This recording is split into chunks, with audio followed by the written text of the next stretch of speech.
Okay, so for this week on my Wax Carving Wednesday, I'm going to make the matching wedding band for this set.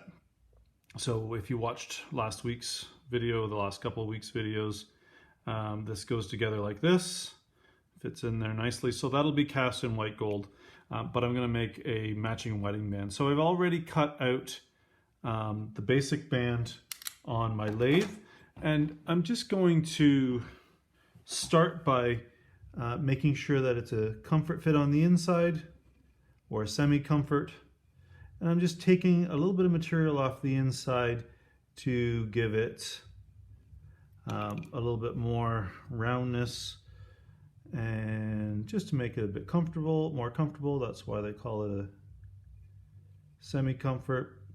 A full comfort fit requires a thicker band this way, so this interior is rounded with a flat spot, and that's what makes it a semi-comfort as opposed to a full comfort fit, which is totally round on the inside. But as I just said, that requires a lot more ring thickness, which can be uncomfortable for some people. So I've got I'm going to now round it. I'm going to start rounding it with a file so that I can see a nice faceted edge. So I'm looking at this edge and the length of that facet to make sure that it's nice and even all the way around, just like that. I'll do the other side.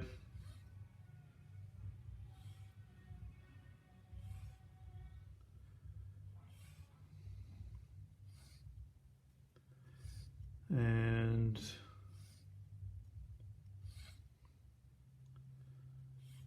once I've got the basic facet down, I'm just going to take this little knife edge graver and I'm just going to take the remaining edge off, and basically the outside is going to be also a half round. Not a full half round, but a half round with a flat. And the reason for that is the width compared to the thickness of the ring has to be appropriate for a full comfort. When this is done, it will be somewhat rounded on top, but not a full half round shape. Now I could have done this part on the lathe as well, but for the most part, I didn't want to do that because I wanted to be able to show everybody how to do this by hand. So I'm just taking the edge off as I go.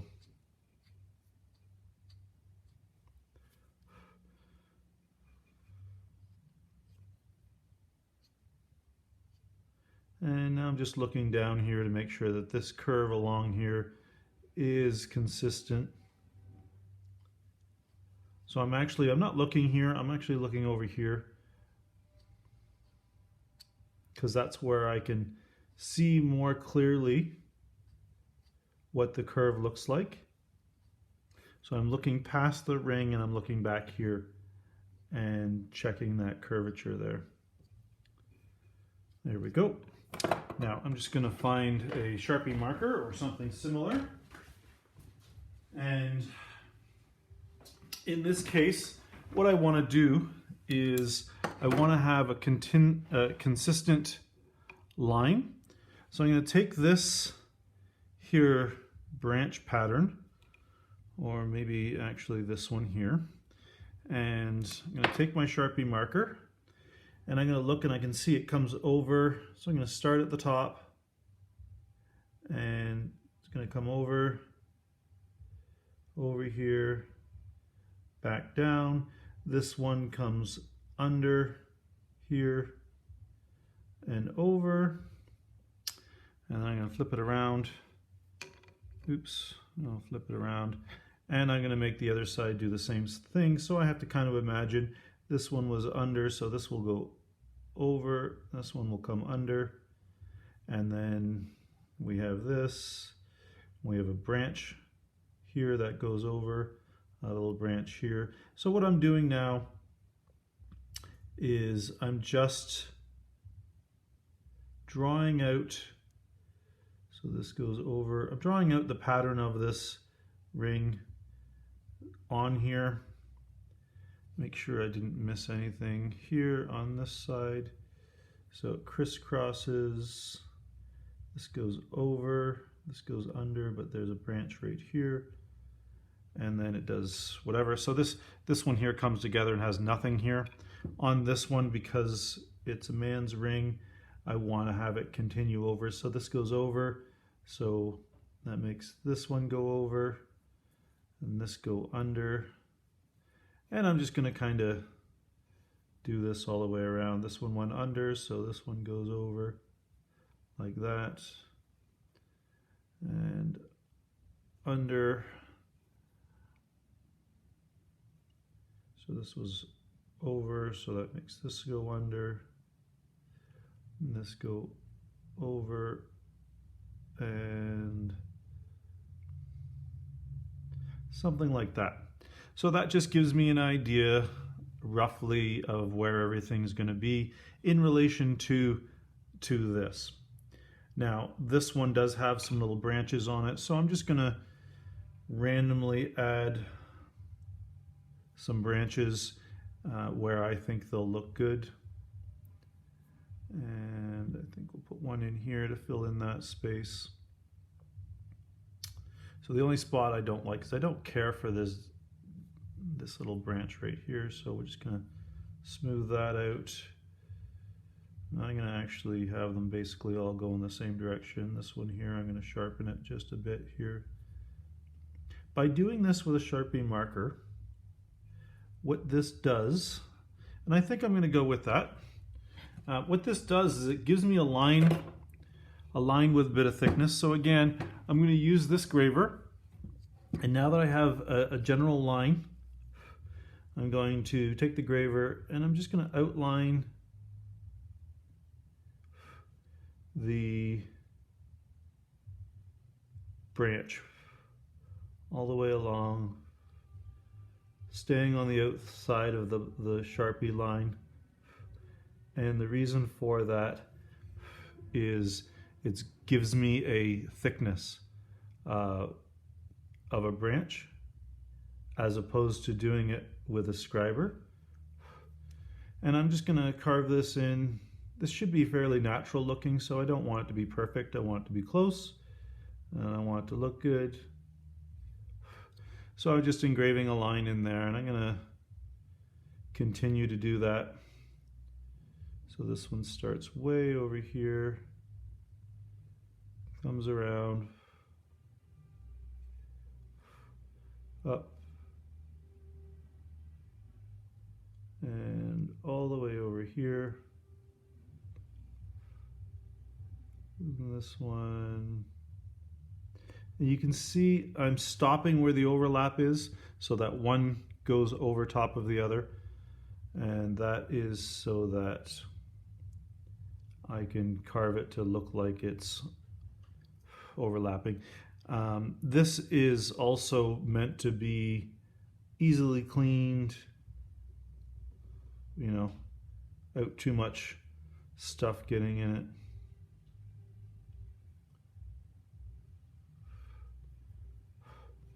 So I'm just going to continue this, following these Sharpie lines that I've drawn. It's kind of difficult to see them at times.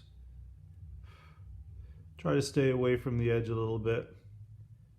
When you get to an overlap, try to make sure that these are going to line up properly to each other. Now here I have a little branch, so I'm going to follow along the outside edge of that branch.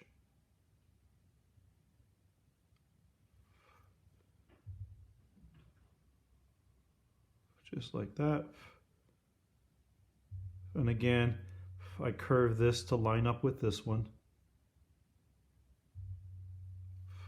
Just like that. All the way. And this one here continues past this little branch. Put a little end on it, just like that. And step and repeat. So I'm just going to do the whole thing this way.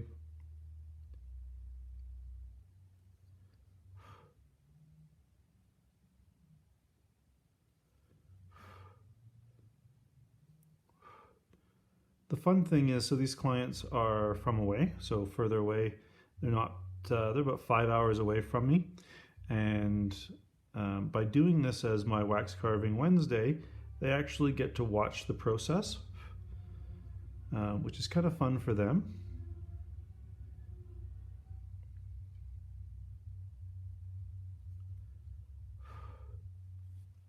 So this one here, I didn't line up quite as well as I could have, so I'm going to have to bring this one down just a bit. Just like that. And I'll have to repair that just to make sure that it lines up nicely.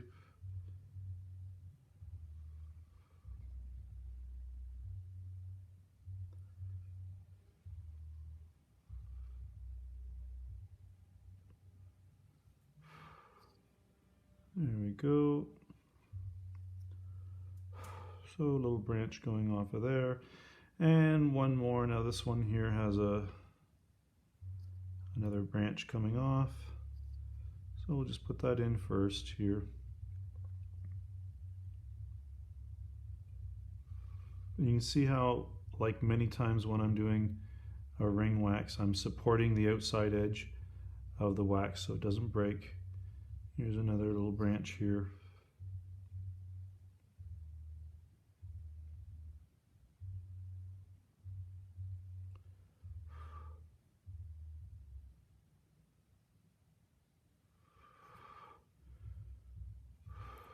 There we go. Now that I've gotten the basics, I'm going to take these little lines here and line them up so that they touch the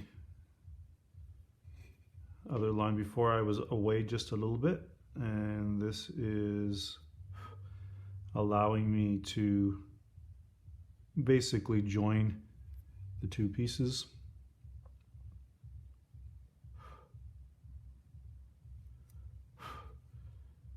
And I just do that all the way. And I am carving fairly deep in here. All the way around, make sure I didn't miss any spots. Here's one that I missed. And once I've gotten all of these, all the line work laid out, next thing I'm going to do is I'm going to remove a little bit of material on the interior and the exterior, so this will be able to be rounded inside the carving, so it's slightly relieved, so it'll be a low relief. So to do that, I'm just going to take my graver and I'm just going to carve a little, take the corner off of here, just like that. And when I do that all the way around, I'll do the other side so you can see it.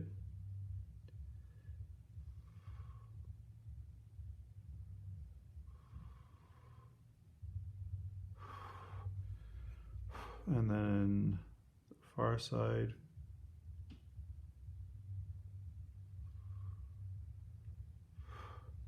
Just like that. And I don't know how easy it is to see that, but you can see how it's just raised up just a little bit there. That's going to let it last longer and emphasize the design a bit. So I just take the top edge off, and when I'm done, this piece will look like a little piece of wire.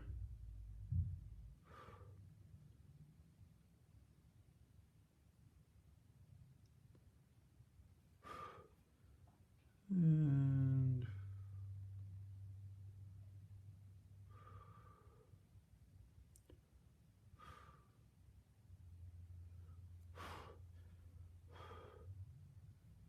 so now we have the design inset in the ring. I'm just going to carve the whole thing just a little bit, taking this edge off to accentuate the branches. The idea behind this is that we're going to have a prominent design without having something that's going to wear out quickly, or that the client's going to have to clean all the time. So so I'm doing the whole outside edge right now on one side.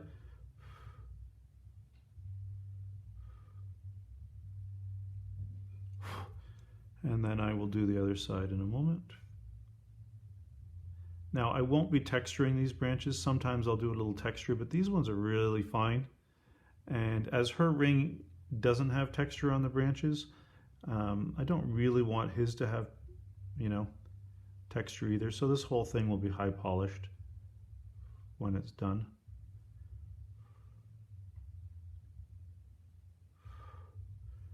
So there we go.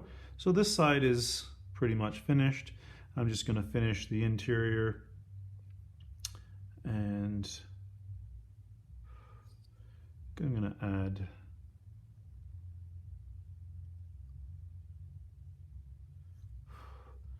a little branch in here.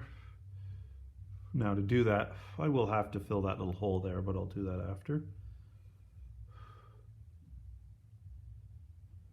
I'm removing very little wax here.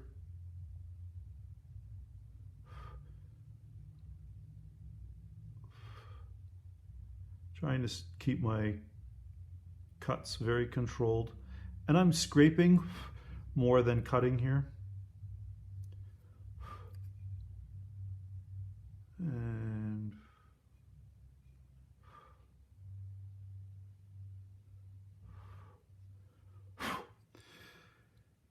there we go.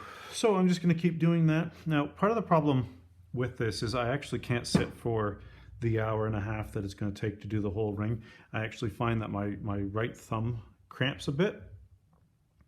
So I'll have to take a break and come back at it in a little while. But this is just it. And before next week's video, I'll make sure that I show you this wax when it's done. For those of you who are local, I will be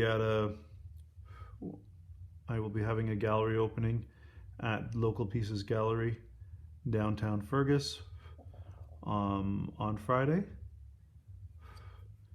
and hopefully we'll see you there.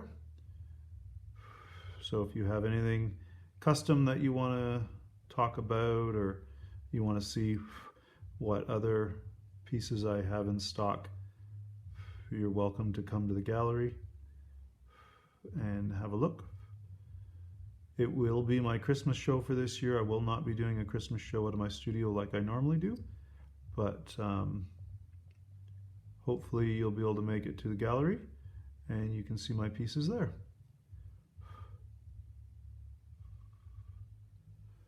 Okay, so I'm going to pause at that for now. You can see how it's got a little bit of depth there along that edge, and I will keep working on this after my hand cramp goes away. Thanks for watching. We'll see you next week.